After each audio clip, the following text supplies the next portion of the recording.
Ini kembali berjumpa di pertemuan online mata pelajaran religion ya. Nah, pekan ini kita akan membahas tentang apa ya?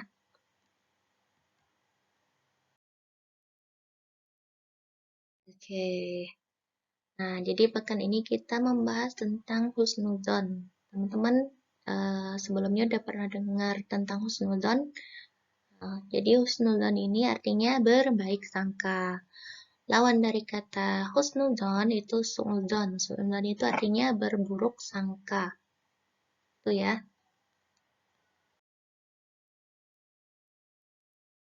Nah, husnudzon ini apa sih? Jadi husnudzon itu berasal dari bahasa Arab ya. Ada husnun yang artinya baik dan azonnu yang artinya prasangka. Jadi husnudzon itu diartikan dengan prasangka baik. Nah, jadi secara keseluruhan, husnuzon itu diartikan pikiran yang senantiasa memandang diri sendiri, alam sekitar, orang lain, ataupun Allah Subhanahu wa Ta'ala dengan pikiran atau sangkaan atau anggapan atau pendapat yang baik dan positif. Itu ya, pengertian dari husnuzon.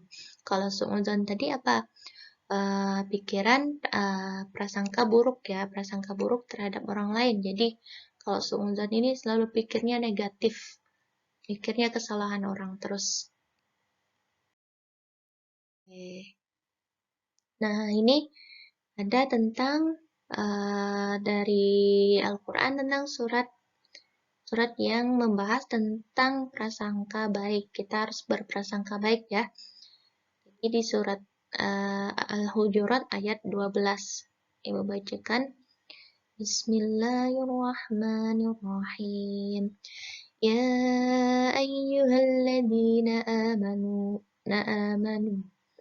Ya ayyuhalladzina amanu jtanibu katsiran minadh-dhanni inna ba'dadh-dhanni itsm ولا تجسسوا ولا يغتب بعضكم بعضا يحب أحدكم أن يأكل لحم أخيه ميتا فكرهتموه واتقوا الله إن الله تواب رحيم. Jadi diperintahkan ini, hai orang-orang yang beriman, jauhilah kebanyakan prasangka atau curiga ya, mencari-cari kesalahan orang lain. Karena sebagian prasangka itu merupakan dosa. Jangan mencari keburukan orang lain dan jangan menggunjingkan. Menggunjingkan ini artinya membicarakan orang lain di belakang ya, bukan di depan orangnya. Jadi menggunjingkan satu sama lain, membicarakan keburukan orang lain atau dengan kata lain ghibah ya. Nah, adakah seorang yang di antara kamu suka makan daging? Jadi membicarakan orang lain di belakang orang lain itu baik dia berkatanya entah buruk gimana gitu kan. Jadi ini diibaratkan dengan memakan bangkai saudara sendiri. Pasti kita itu merasa jijik ya makan daging bangkai gitu kan. Nah, jadi sesungguhnya Allah itu Maha Pengasih lagi Maha Penerima Taubat ya, Maha Penyayang. Jadi kalau misalnya udah terlanjur nih ngomongin keburukan orang lain, segera bertobat gitu kan, kita istighfar gitu kan. Oh ternyata aku udah baik sengaja atau nggak sengaja udah ngomongin kejelekan orang lain. Jadi gimana caranya? Nah caranya kita dengan di kemudian hari ya, atau di hari itu kita menyebutkan kebaikan-kebaikan orang lain gitu. Nah, ini kalau dari al-hadisnya ada hadis Malik nomor 1412. Isinya jauhilah oleh kalian prasangka buruk karena prasangka buruk adalah sedusta-dusta. Jadi sebohong-bohongnya pembicaraan. Jangan saling memata-matai, mencari aib orang lain, mencari kemewahan dunia, dengki, memusuhi, itu kan saling memutuskan silaturahmi. Jadilah hamba-hamba Allah yang bersaudara. Itu ya. Nah, kenapa kita harus husnuzon? Nah, yang pertama itu kita menjalani hubungan atau menjalin hubungan dengan orang lain. Jadi menjaga hubungan baik ya. Nggak ada permusuhan gitu kan. Yang kedua, menjaga silaturahmi dan menumbuhkan sikap kasih sayang. Kemudian yang ketiga, mendorong manusia untuk mendekatkan diri kepada Allah. Jadi kita istighfar gitu kan, kita berhusnuzon pada orang lain. Nah, yang terakhir, menghindari permusuhan dan menjaga perdamaian antar manusia. Jadi husnuzon ini ya tujuannya. Nah, ternyata husnuzon ini punya manfaat loh. Nah, manfaatnya itu kita membuat jiwa, ketenangan jiwa gitu kan, ketentraman hidup, jauh dari konflik atau masalah. Konflik ini masalah ya, permusuhan, perkelahian, iri-irian, segala macam lah. Dan menerapkan ajaran Islam yang benar, menghindari keretakan hubungan antara manusia, menghindari sifat egois, mau benar sendiri, dan merasa dia paling sempurna.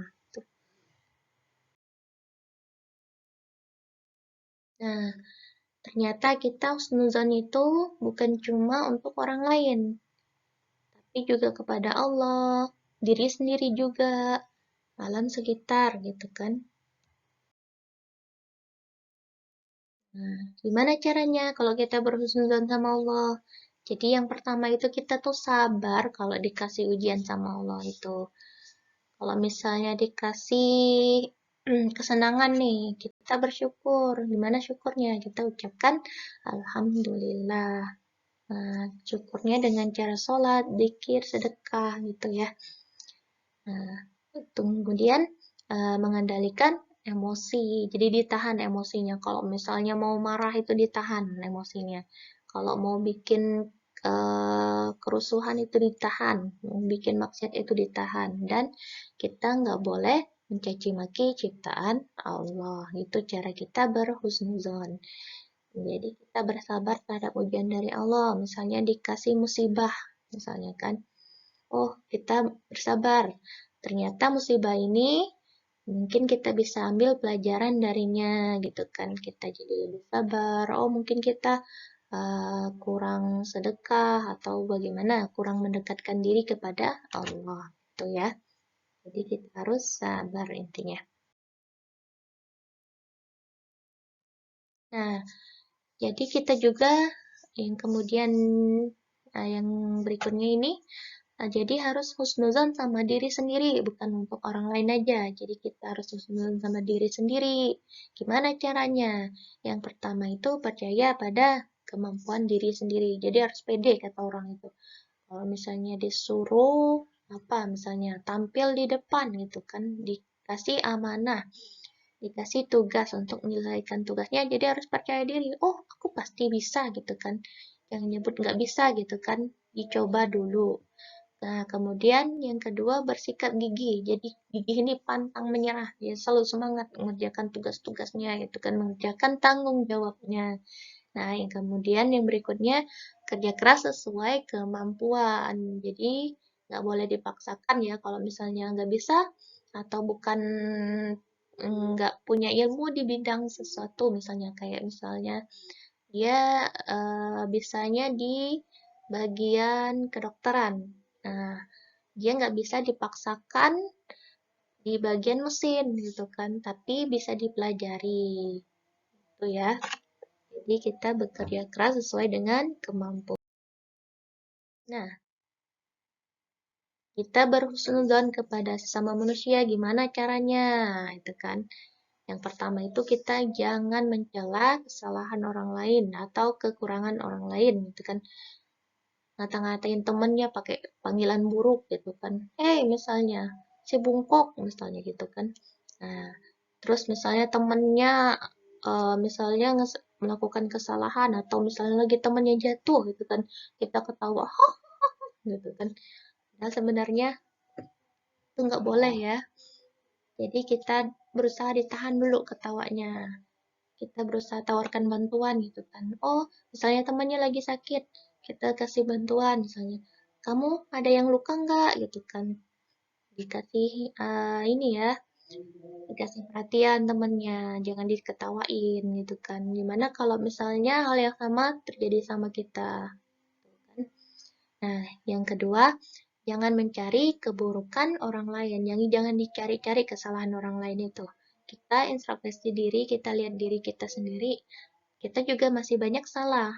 Kita banyak aibnya. Mungkin Allah itu menutup aib kita, jadi kita gitu kelihatannya seperti orang baik gitu kan. Nah, jangan menggibah. Gibah ini membicarakan keburukan orang lain ya. Tadi udah Ibu jelaskan. Yang ketiga, berusaha untuk tabayun. Tabayun ini apa sih? Jadi kita itu mencari kejelasan, mencari informasi. Misalnya kita dengar cerita dari si A, bahwa si B ini orangnya suka mencuri, orangnya suka berbohong, orangnya dan segala macam yang ceritanya buruk. Jadi kita mencari kebenaran. Benar nggak si A ini yang dikatakan si B ini bahwa si A ini suka ini yang diceritakan si B. Jadi kita mencari dari pihak lain atau dari keluarganya si A atau minta penjelasan langsung dari si A gitu kan. Tapi jangan mengadu domba gitu kan. Jangan dibilang misalnya, gitu kan. Adik si B itu ngomongin kamu kayak gini loh. Katanya kamu itu suka bohong, suka mencuri, segala macam gitu kan. Nah, kita nggak boleh. Itu namanya mengadu domba. Jadi dirahasiakan ya, pembicaraan. Nah, yang terakhir, kita juga harus berhusnuzon kepada alam sekitar. Yang pertama, kalau misalnya dikasih musibah, bencana alam, kita nggak boleh saling mencela. Oh, gara-gara ini hartaku hilang semua karena kebanjiran, hartaku hilang semuanya. Atau misalnya lagi turun hujan, ya hujan, ringem ke hujan nih. Seminggu ini hujan terus itu kan. Jadi kita husnuzon. Kenapa husnuzon? Kalau hujannya turun, mungkin di tempat lain lagi butuh air gitu kan. Di tempat tetangganya misalnya sumurnya kering gitu kan. Jadi kita husnuzon turun hujan gitu kan. Yang kedua, menjaga kebersihan dan kelestarian lingkungan sekitar. Jadi, kita husnuzonnya jangan jaga kebersihan. Kenapa harus jaga kebersihan? Ya, itu tadi, kalau misalnya lingkungannya kotor, karena sebab kita ya, bisa jadi sebab turunnya penyakit, gitu kan. Nah, yang berikutnya, memanfaatkan kekayaan alam dengan hemat. Jadi, memanfaatkan, misalnya udah dikasih nih, kita kan sumber daya alamnya banyak nih, misalnya kayak apa, pohon-pohon sekitar kita misalnya penuh gitu kan. Nah, usahakan jangan ditebang semuanya. Misalnya makai air nih, makai airnya nggak boleh boros itu dihemat-hemat. Kalau wudhunya nggak perlu sampai 1 bak mandi ya. Kalau untuk wudhu bukan bukan wudhu namanya, itu nguras bak mandi kalau di 1 bak mandi itu kan. Nah, oke, ini tugas untuk kalian. Jadi, tugasnya apa?